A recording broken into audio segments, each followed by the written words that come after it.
అందరికీ నమస్కారం.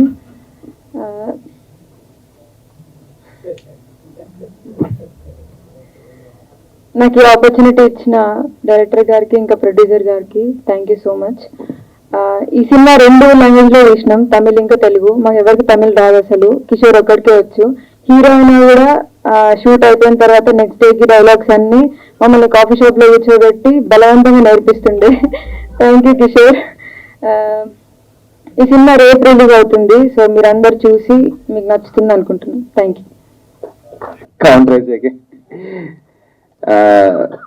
Thank you so much. First of all నన్ను ఇక్కడ పిలిచినందుకు, ఎందుకంటే ఇదే ప్రసాద్ ల్యాబ్స్ లో ఇదే స్క్రీన్ మీద మా షార్ట్ ఫిలిమ్స్ ఎన్నో ప్రేమ కథలు, నేను చేసిన ఎన్నో ప్రేమ కథ షార్ట్ ఫిలిమ్స్ ని స్క్రీనింగ్ చేసుకొని ఇక్కడ నుంచే నా కెరియర్ స్టార్ట్ అయింది. కాబట్టి సో ఇదొక మంచి లక్కీ స్టేజ్. మళ్ళీ తిరిగి ఇక్కడికే వచ్చి మాట్లాడడం ఫుల్ హ్యాపీగా ఉంది నాకు.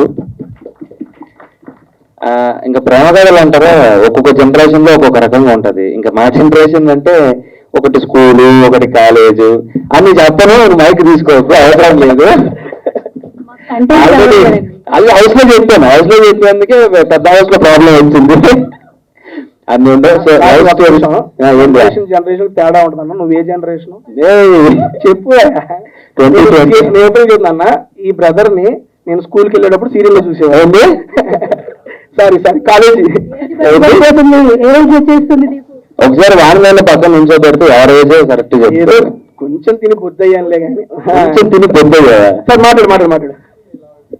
అదే, బట్ లవ్ స్టోరీస్ అనేసరికి అంటే మనం ఎప్పుడైనా చిన్న సినిమా అయినా ఏదైనా షార్ట్ ఫిలిం అయినా సరే మంచి లవ్ స్టోరీ కావాలరా, మంచి ప్రేమ కథ కావాలనుకుంటాం.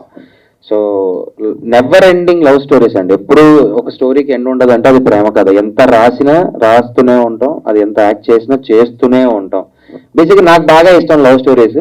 ఈసారి మంచి లవ్ స్టోరీతో నేను కూడా మేము ముందుకు వస్తారు కదా తొందరలో. విజయ్ గారు, బేసిక్ గా నెక్స్ట్ టైం మీరు లవ్ స్టోరీ తీసేటప్పుడు రైటర్ అవసరం లేదు సార్, మన వారి దగ్గర 12 ఉన్నాయి సార్, ఏదన్నా ఒకటి సెలెక్ట్ చేసుకోండి.